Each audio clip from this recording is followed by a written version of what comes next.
Before there was a Bonnie and Maude, there was Meet the Lady. Yes. A variety show that used to happen on 92i Tribeca and is now finding a new home. And that inspired Eleanor and I to do our own variety shows and to do the podcast. Tom Blunt is the host of Meet the Lady. You can find out more about previous and upcoming shows at meetthelady.com. Please welcome Tom Blunt to the stage. I'm really excited to have him here. Hi. Will you indulge me in a very quick blind survey? I want everyone to close your eyes and really do it because I can see each and every one of you. I'm serious. Close your eyes. I'm curious to know how many people here are kind of like really into witchcraft, like are living it, like this is your thing. Okay, good. I just basically need to know who to hit on after the show. And now keep your eyes closed. No, I can see. Eyes closed. How many of you would you consider yourselves to be more like witch tourists? More hands. A lot of witch tourism going on. I'm a big fan of witch tourism. There are numerous excellent places to do some witch tourism. We're very, very lucky because we live really, really close to one of the best places. And I'm not talking about Bushwick. I'm talking about Salem. How many of you have been to Salem? Great. I'm not going to make you close your eyes to raise your hands for that. I don't think anyone cares if you've been to Salem except for me. Salem is incredible because they have a huge Halloween festival every October for the entire month, every weekend. There is bobbing for apples, there are parades, everything you need for witch tourism. There are several distinct factions. We've got the actual occult scene, New Age stores, lots of fun stuff going on there. Of course, it has a draw for that element. Very exciting. We have the historical element, where you have people walking around in little Abigail costumes, and like you can go to the Salem Witch Museum. Lots of interesting mannequins exhibits. This has come up backstage. We're talking about Salem.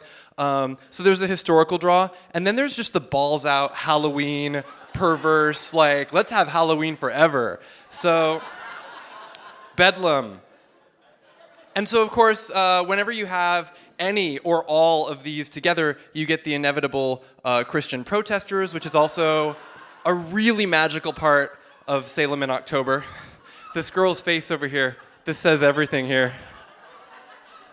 Here's me engaging in some witchcraft tourism in 2005 with my friend Kimberly. We got locked out of her apartment the night before and got 3 hours of sleep waiting for a locksmith, but we pulled through. And there's numerous bookstores, antique stores, and you have to make the annual pilgrimage to the bunghole. And they're owning it because it's like right on the sign, www.thebunghole.com. Because it just refers to the little hole on a barrel where you would get, like your ale, or, so great. You have to practically stand in line to get your picture taken in front of the bunghole. So when it comes to Salem in the movies, it's portrayed in numerous movies. You're usually faking it. And in terms of movies that are actually filmed in Salem or around Salem, the notable standout is obviously the oft discussed and referenced Hocus Pocus. They did it at numerous outdoor locations which you can visit that were prominently in the film. Here's another one. All of the little houses and everything. Although I have to say, a lot of it was filmed on a soundstage. So like the cemetery scene, most of the action scenes are actually not in Salem. But it is exciting to see, especially after you've gone to Salem, then you go home and watch Hocus Pocus and it means something different to you because you've actually been there and you've seen it with your own eyes.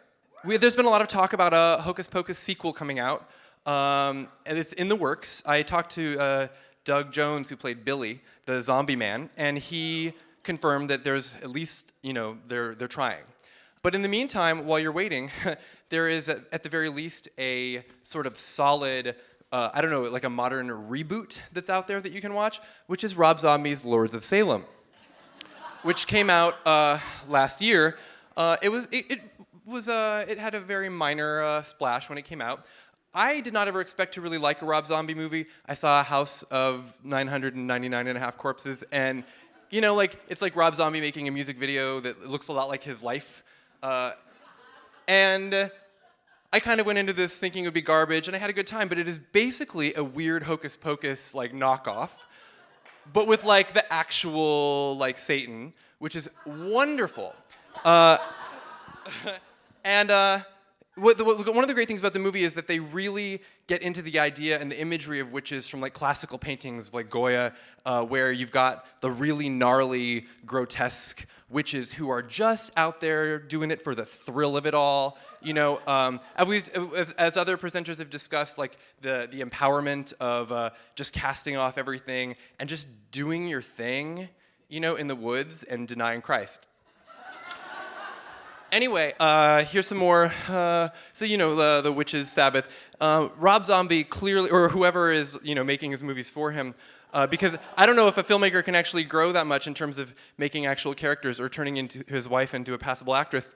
But oh come on, I love me some Sherry Moon Zombie. And one of the great things about this movie is that So this movie presents real characters. She plays a small-town DJ in Salem, kind of indie alt, like in her like maybe late 30s with white lady dreads and Tina Fey glasses. And it's funny because she actually looks so much like Tina Fey doing a character that is a little distracting at times in the film. But you've got to hand it to them because they're trying something new. This is new zombie. So and it also has definitely blown Hocus Pocus out of the water in terms of capturing the local flavor of Salem. So many exteriors. It's clearly filmed in November or something, off season, so it's like very isolating. And here's the famous Bewitched statue, which was installed, I think bought by Nickelodeon for the city and the public, amidst much public outcry, because they were not into having this be like in the center of town square as an example of what their history is. Oh, here she's having a white lady freak out in front of the Salem church with Mr. Peanut Butter from BoJack Horseman. So, uncredited role in the movie. So I have a couple of clips to show you, and the first one is more of like just show you Rob Zombie's like really weirdly faithful recreation of the spirit of these satanic witches who are just like too weird to live, too accursed to die. Ruler of the earth, the king of the world. Open wide the gates of hell and come forth from your blessed abyss. All hail, unholy Father.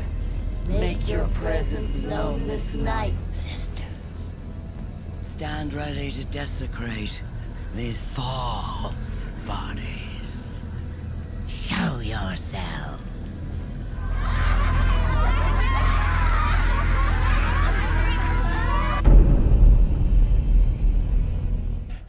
And they have put a curse on the descendants of the people killing them, which is a common theme in witch movies and is in Hocus Pocus. And then the second clip, this movie is about a haunted vinyl record that they slip to the local DJ as a way of seducing the descendants of the Salemites. It's like a minor spoiler for the film, but you knew it was going there. As soon as you see like a haunted LP in a movie, that haunted LP movies is like a whole show by itself.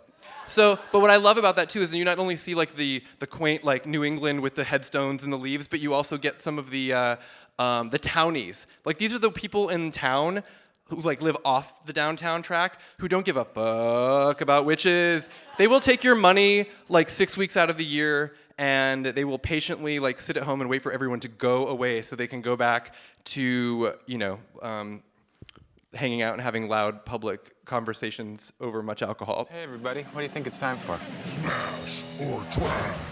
I believe Heidi is going to provide us with our first victim. That's right. This one is a little different from most. I have no info on where this came from. All I know is the group is called the Lords. Well, I assume they're from around here, so we'll just call them the Lords of Salem.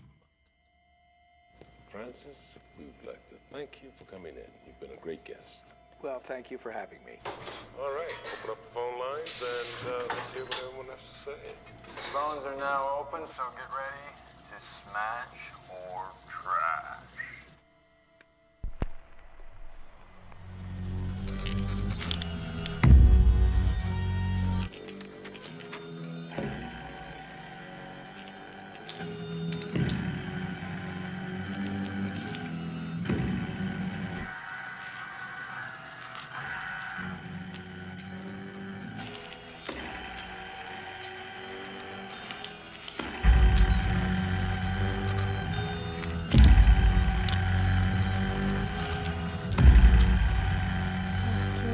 It's giving me a headache.